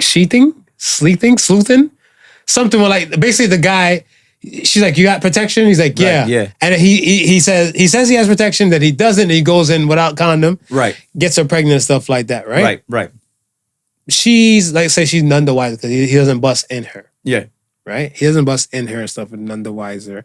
And she's now pregnant. She's like, oh my gosh, I'm pregnant and everything. They're like, nah. Not in Texas. She's like, yeah, but he told me he had no condom. Not in Texas. Is he your uncle? If he raped you, we can see his son. And I was like, yo, that's not kosher because I know some chick shit. I knew a girl. She actually was, I think, 4 months before she started showing. Yeah. 4 months before she realized stuff with her. Because she's like, yo, she has irregular periods. Right. And she got her period in like the second month. Okay. So then when she's like, yo, her stomach is like kind of, and she's feeling this type of thing and stuff with her, she's like, something must be up. She must probably got a tapeworm, some shit. They went to the doctor. She's like, yo, you're pregnant. Congrats. She's like, the fuck? Don't tell me congrats. She's like, I was drinking, I was doing the most and all the above. I didn't know that. So what if this person wants to abort baby? Nah, not in Texas. Not in Texas. I'm not a fan of that. Right. So that's where like that my thing is something. Her body, her choice. My money, my choice. I was about to say. My money, my choice. Yeah. It's just to kick me in the pants later that be like, you know, you do some Swedish shit. Yeah, I'm gonna opt out on this. What? Say it, kid, I wrote off? Cured AIDS? Don't we treat that shit like you know, like is that him with the trophy with his wife? Yo! is that him? I'll probably go to every conference. Look at me! Now look at yourself! Ask, how come you never seen your father? Yo, you want to claim the fame for some shit. Right. So like, yo, could you imagine like the father of LeBron? LeBron James' father? Hard pill to swallow, man. What? That's a jagged ass fucking pill. Could you imagine though? LeBron who owns like Arsenal, Nike, conglomerate, that, and the third, more than an athlete, LeBron James. Yeah. And you had now you're trying to sneak back into the life. You trying to dog. Forget it. But then I always think about like, even too, like the celebrity things. This week I saw the Bob Ross documentary. Oh shoot. The painter? Yeah. He has a thing on Netflix. Okay, I gotta watch Check that shit out. I gotta watch that. But my thing is I always, if like set person is the best at what they do, minus in like actors. Right. Because I feel like when it comes to actors, it's subjective. Yeah. Your GOAT is Denzel. My GOAT is Tom Hanks. Right. They're still fire actors. And you know what? An actor is as good as the role given to him and the writer's writing. Facts. Absolutely. This is the reason why I went ballistic when it came to the whole Heath Ledger thing. Right. About him committing suicide and stuff or overdosing with the pills. I'm like, I think he overdosed with the pills. Okay. Commit suicide because of the Joker thing. I'm like, fam, this is not your original thoughts. Somebody wrote these thoughts down. Yeah. And you're just acting them out. Right. So now, when I'm looking now and I'm scratching my head, I'm saying, could you imagine what it'd be like if you were, okay, Last Dance came out last year, right? Yeah. In the pandemic. Yeah. Everybody watched Last Dance, said, Michael Jeffrey Jordan is a fucking asshole. Yeah. Right? Yeah. We're looking at how he's treating his co-workers. Mm-hmm. Right? He punched Steve Kerr, punched Will Perdue. Right. He hit them, yelling at everybody, fucking gambling, all the above and everything like that. Right. Imagine his fucking children. Yeah. You're there, like say you're Michael Jordan Jr. and shit like that. You want to go ride bikes in the neighborhood. What are you doing, little Mike? Come out here, come practice on your jump shot and stuff for that. Oh, I want to go ride. Fuck that bike. Come here. You never let me live a normal life. I just want to be a normal kid. Well, I mean, that was the whole storyline on the Space Jam 2.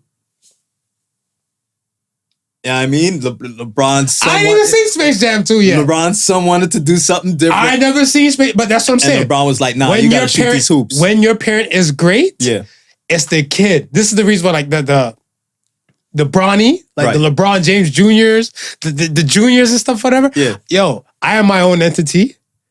You are your own entity. Right. I'm not trying to say like, hey, just because I cracked the Da Vinci Code, you got to crack a fucking Rubik's Cube.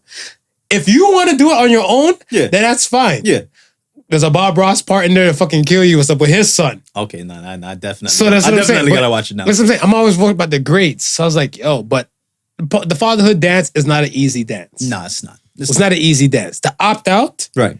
It won't be an easier decision like how I'm trying to make it pan out and see and stuff like that, whatever, right? Yeah. Because it might be some emotional angst and stuff like that too, where, yo, dog, you might be missing out the best thing in your life. This is true. Best thing in your life is stuff. You might be missing out on something that is going to make you a better person. Facts. I look at it like this. I was with my son and stuff, whatever, for a duration. And the funny thing too is that he has this aggressive shit. Like if he's tired, and he wants like somebody to be close to him before he falls asleep. Right. He's gonna lean up and get close to that person. Right. I'm like, dude, you're falling asleep, man. He's laying down, I'm laying down. I ain't sleep. I'm there on my phone doing some ones and twos. Yeah. The man has his arm around my neck, like, don't move, sucker. I need to fall asleep with something warm and comfortable. Right. And your punk ass have to be father, so you have to stay here. Yeah. So I'm looking like, okay. And I look, and he actually fucking fell asleep. So I'm there still on my phone. I hear, I'm like, no, this little punk didn't just fall asleep. Like, and he's put me like, he's still in the chokehold. Full out choke. He's still full in the out chokehold. fucking chokehold. No, and it blew my mind. Yeah. And I was like, you know what? These kids are great. Mm-hmm. These kids are fucking great. Mm-hmm. Here it is. Look at the photo. Oh yeah. Wouldn't let me go. Yeah. Wouldn't let me fucking go. I was like, That was are you shitting me? I just took a photo of some of it. But I'm like, it's hell of a thing because I took that photo at the moment. I'm like, I can't believe this kid. Right. When the kid is not around me, I look at this photo. You look at the photo and I'm it's looking a like totally different. It's a totally different feeling. It's a totally different feeling. Yeah. Come looking like, holy shit, I fucking love this. Yeah. It feels great. Yeah. So that's what I'm saying, like, the fatherhood aspect, the person might miss. Right. Or they might be they might be blessed with it because they might not be ready, or a set person in their eye doesn't seem like set carrier for them. Right. I heard Ludacris saying this in a song. I've been looking for a woman so long to put my stamp on, but a lot of y'all more stuck up than tampons. Right? And it's kind of like, why are you guys together? Yeah. Is it a situational type of thing? Yeah. Do you guys really plan to build on some shit, whatever? Because you know if you're in something, you're in it to win it. You know that. Yeah. I know that. Yeah. But some people just operate different. Right. And we don't speak for all men or possible fathers and stuff like that. But I feel like choices still should be given across the boards. Of course. I think so too. Sweet. I think so too. All right. Thank you for that question, man. No doubt. Yeah, that was, we get insightful with that one. Ask the Sons. Get to Ask the Sons. First Ask the Sons question comes from Mac Marcus. Marcus. What's the scariest thing mankind created? Talk to me, Smooth. What you got? Ooh, I'm going to say the nuclear bomb. I said the same thing. Look at that. Yeah. I'm going to say okay, that's what's up. We want to level. A nuclear bomb and biological chemicals, like biological warfare and everything. Right. I feel like COVID's man-made. Yeah. I feel like COVID is man-made. Yeah. This permafrost shit with all the disease, I don't think it made it that far. I know COVID is man-made. Laboratory made and everything like that. So biological warfare and nuclear warfare. Right. Some scary shit. It is. You know what I mean? Because when they dropping these bombs, shit ain't coming back on that soil for like centuries, right? I mean, not only is shit not coming back on that soil for centuries, but we're talking about the blowout, like the nuclear fallout. This is like it's traveling, man. This ain't with just the one localized area, right? With the whole Fukushima in Japan, with that reactor went down. It's like they're seeing stuff all the way across the ocean that's been affected, right? And this is years after, a decade after. Yeah. Ooh, it happened in 2011, March 2011. Shit, look at that. Wonton soda, not soup but soda. They said, which fictional character would have an OnlyFans account? I got Lori Foreman from That 70s Show. That's the last name. The sister from That 70s Show? Yeah. I feel like Jessica Rabbit could have one too. I was about to say, I think Quagmire from Family Guy. Yeah. He's definitely having one. Lori, Jessica Rabbit. Who's else? Wow, like Betty Boop? Nah, you don't think? She might have one of those bikini ones that you pay your money for just to see her. She do basic shit off, so you flip right over to Jessica Rabbit. Ooh, Kim Whitley's character, the auntie on Friday, the Friday next Friday. Oh, the next Friday, auntie. Craig, come give your auntie some sugar. All of that shit. Yeah, no. She OnlyFans. OnlyFans. You try to get it in like that. I remember they were doing some freak shit. Listen. I think Miss Parker could have got an OnlyFans. Yeah, I would pay a subscription. I was about to say. I would pay a little subscription. Miss Parker. Hopefully she has this free 30 days first. Right. To see how far this goes. Yeah. And then see if I might renew it. Because if you're just going to water grass in like your lingerie or naked. Yeah. We need you to put that hose somewhere. Right. There's going to be some hoes in this house. You know, like I need something. Last one comes from Attempting Normal. I like that name. What is the weirdest compliment you've received? Bruh.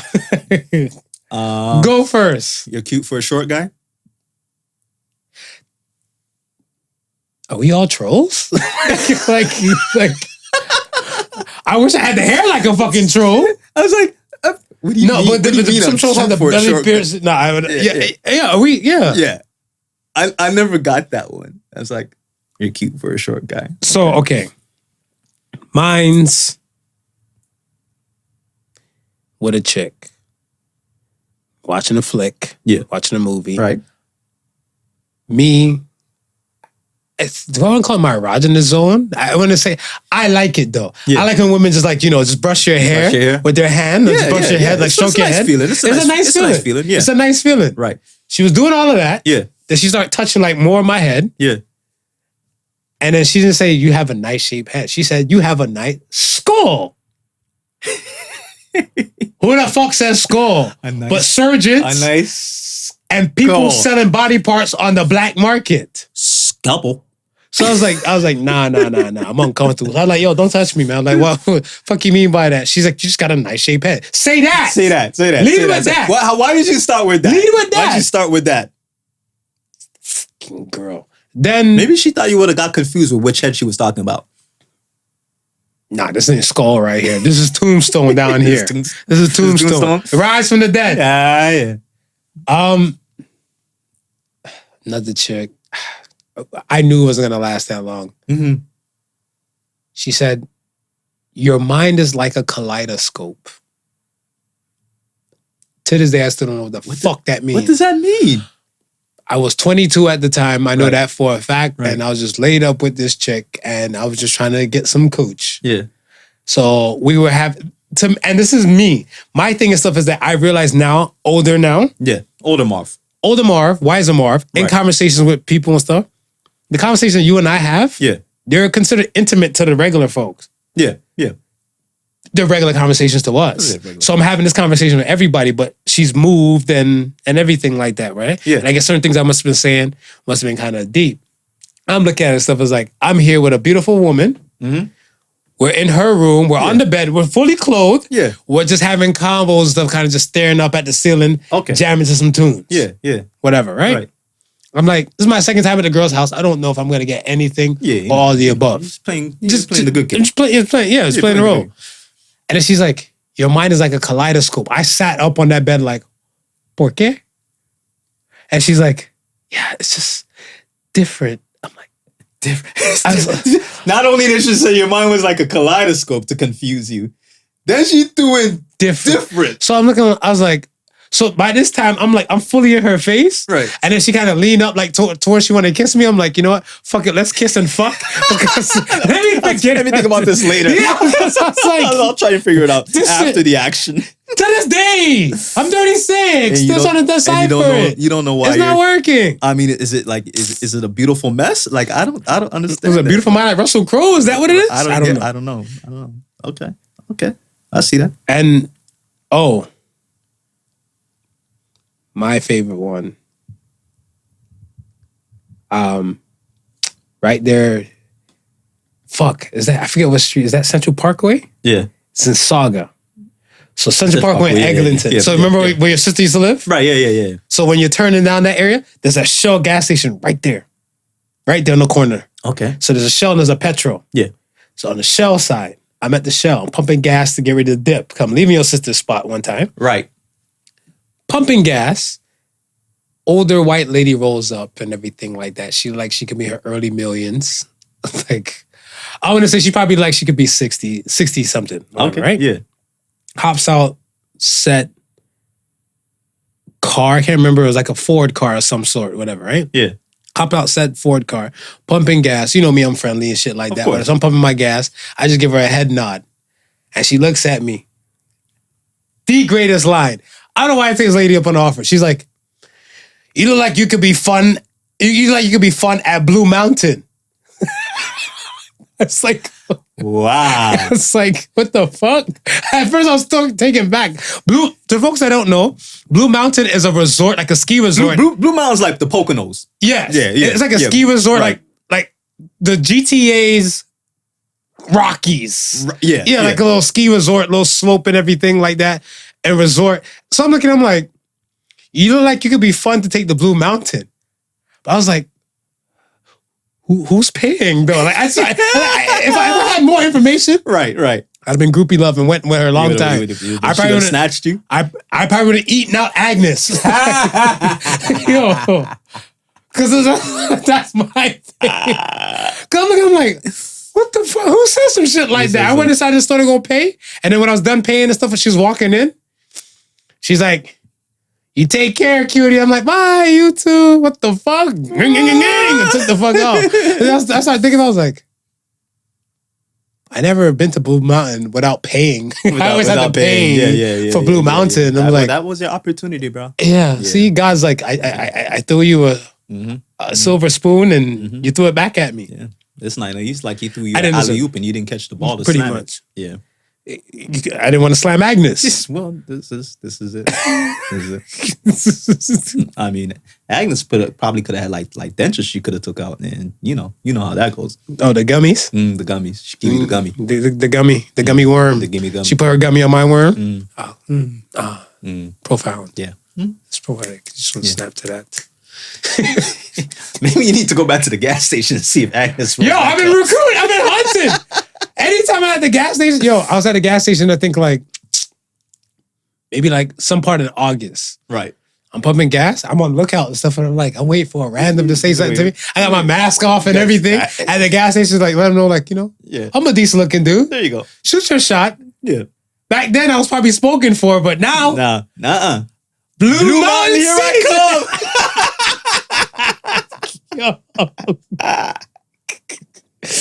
Yo. Oh man. Let's get out of here, man. We called to his problems already. So say the Sons. Once again, thank you for all the participants into the contest. Yes. And congratulations once more to Mandy_82. Yes, true indeed. So say the Sons for the week. Perfect. A great relationship requires uncomfortable conversations. You can say it in your style. A great relationship requires uncomfortable convo.